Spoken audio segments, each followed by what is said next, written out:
Hello, I'm Woodman, and this video is about the new features in 4.0 WoodStepper. So I assume you have already a previous version or know something about the basics of WoodStepper. The first very obvious thing is in the source panel. Let's have a look there. Now all the sources can now be used in parallel, which you also see in the UI here. The LEDs indicate which sources are on and also serve as a button. You can switch them on and off here without going to the panel where the button is just doubled. In the previous versions only the VCOs could be used in parallel. Now you can add the samples or even the live track audio to your mix to use as a source. Each source of those 5 obviously has its own level so that you can change the mixture of the sources. Another big change in here is that now all the parameters you see here in the VCO or sample panels are now all step based. In the previous versions this was only sequencer based. So now you have much more possibilities to change the tonal behavior from step to step by changing the parameters from one step to the other. The modulation, the depth, the waveforms, etc., etc. Another thing you may notice is that previously Oscillator 1 or VCO 1 had the MIDI controls, which now have their own panel, which freed up some space here to add some of the modulations which previously were only in Oscillator 2 and Oscillator 3. But the big addition compared to the previous versions is now that all the VCOs have a phase modulation. Now phase modulation, also known as FM synthesis, is happening at audio frequency level compared to the LFO frequency, which also can do frequency modulation, but obviously at a much lower frequency. Now the additional interesting thing is that the 3 VCOs have a different source to do the phase modulation. VCO 1 is modulated by VCO 2, but if we go to that panel, to VCO 2, this one is modulated by the next sequencer. I'm coming back to that, while Oscillator 3 is modulated by the samples if they're set in the sample panel. My favorite is this one because this allows you to get some, not only to change the tonal behavior but also to change the rhythmic behavior. Let me quickly demonstrate this. First go back to the default. We have our boring oscillator. Okay, let's switch on Oscillator 2. Now let's modulate it with oh no, sorry, I wanted 3. Oh no, I wanted 2. Yep, the next sequencer. Let's switch this one on. Oh yeah, one more thing to enable this. I want to set it in all the steps. Alright, and not change it per step, which is possible now. When you switch on the phase modulation, you see that the frequency modulation here changes in phase modulation. There we have our phase modulation. If you don't want to hear the sequencer 2, you can turn down the output gain, which still gives you the phase modulation but not the real sound of oscillator of sequencer 2 anymore. Now, to make it more interesting, what we will do is now change the timing of the second sequencer and now listen to the rhythmic behavior.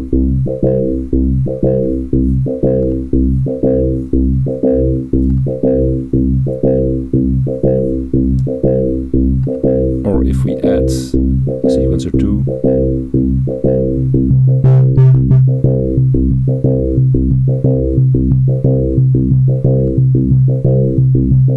okay, so far about the phase modulation. where you now have some cross interaction between two sequencers.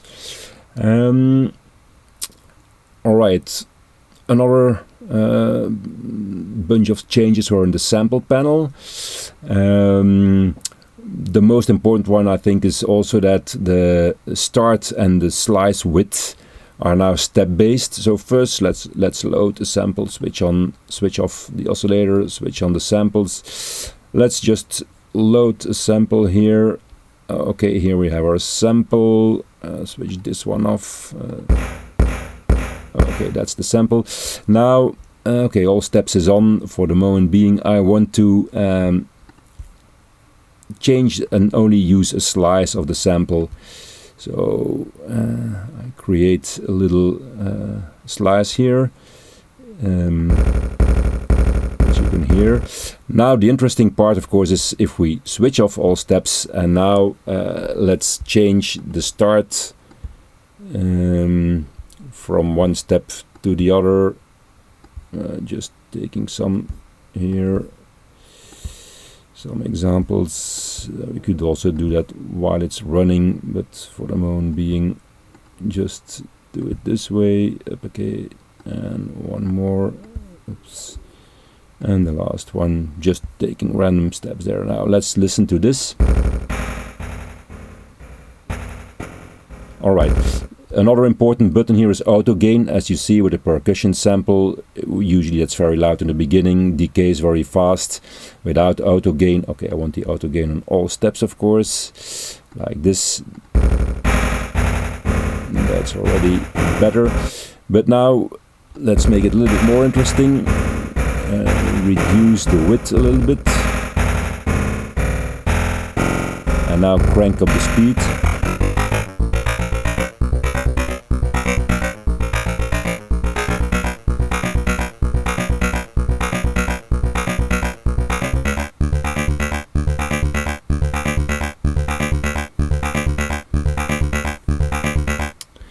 Okay, so you get some tonal behavior by just taking a small slice, which obviously per slice has just a little bit different number of wavelengths in there, which gives you some tonal behavior without using the pitch shifter, which you normally would use, and which you of course can still use to make some pitch changes there. One more, so this is an important and nice additional thing.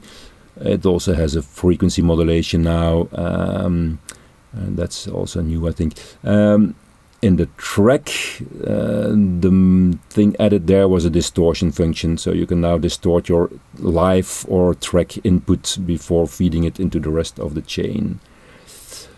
Okay, so far about the source panel.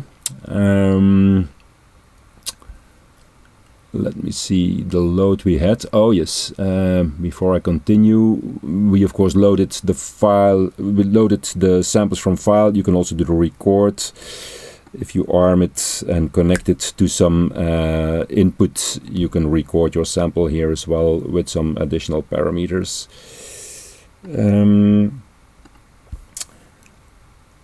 Okay, what has changed? Also, an interesting one in the output panel, ring modulation was added. You probably all know that ring modulation is simply mathematically multiplying two signals. Here as well, a little bit similar as in the phase modulation, you find different ways to do the multiplication or the ring modulation. The first one is oscillator 1 and oscillator 2. In this sequencer, but you also have oscillator 1 with the samples, and again here sequencer 1 multiplied with sequencer 2, which again gives you the possibility to create rhythmic variations. Let's do this. Yeah, no, first let's do a reset. Take our boring take this one. Now do this, all steps on, do sequencer 1, sequencer 2 and crank up.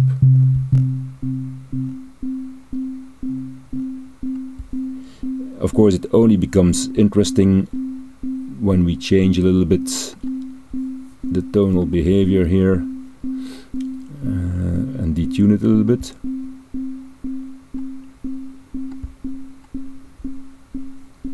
Ah no,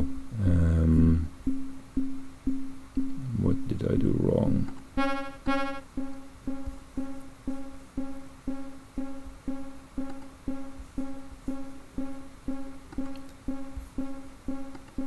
So let's again take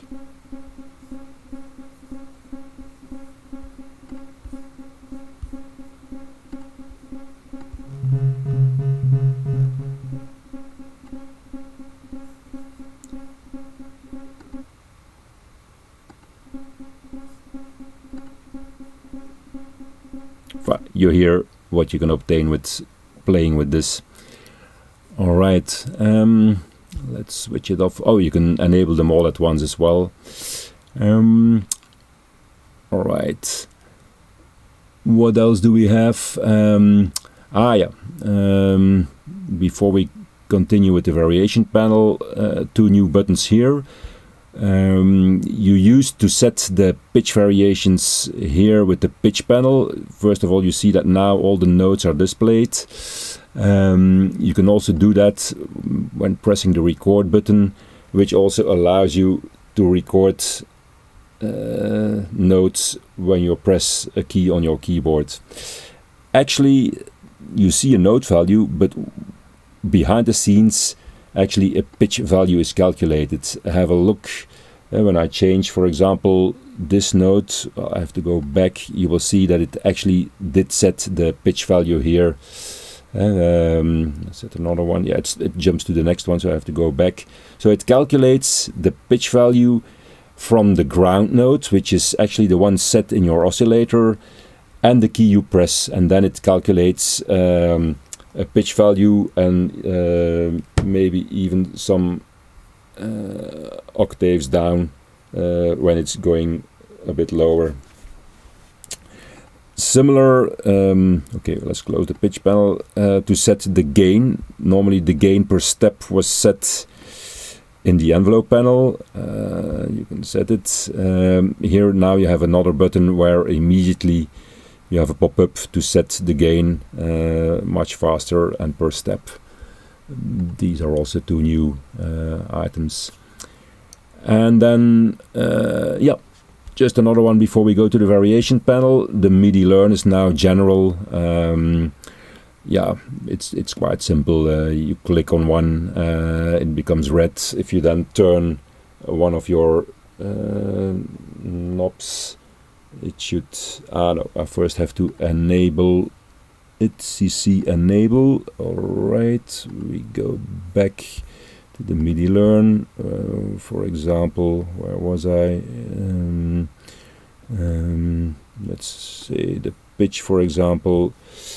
I learned that, okay, I connected to a button and now it's learned MIDI control 7, CC 7. I switch it off, ups, and now I can control it from a keyboard. That's the Midi Learn. And now the variations panel. Variations are created or resemble, as I compared it in the manual, with very low frequency LFOs basically. The idea is that you want to change some behavior over a longer period of time than just one sequence of steps. Within the sequence you have all the parameters per step which you can set to create differences. But suppose you want to slowly evolve certain of the parameters. Well, that's where the variation panel is made for. You have 3 times the same capabilities here. You can choose a parameter, yeah, any of them. Let me take the sample start as an example. Actually, I created a factory. Where is it?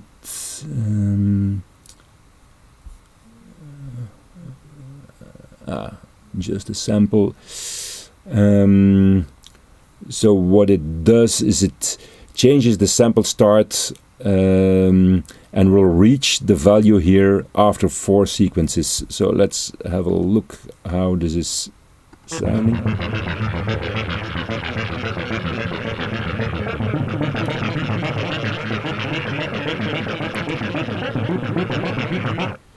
So each sequence changes the start of the slice, but additionally after each sequence an additional offset is added, and so you see that after each sequence the whole range even goes a little bit further, and that 4 times in a row.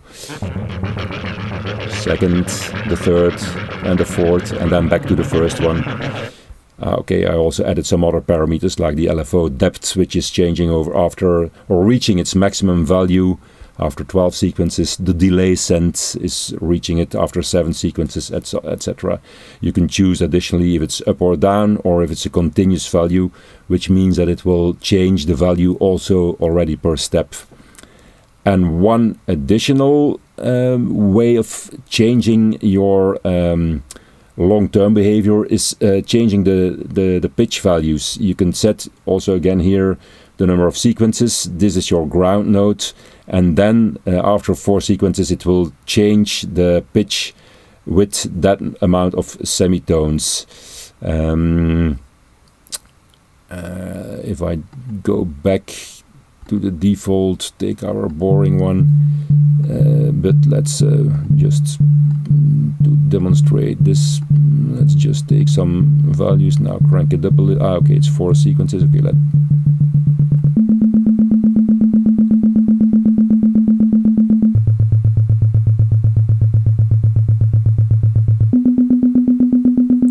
you get the idea.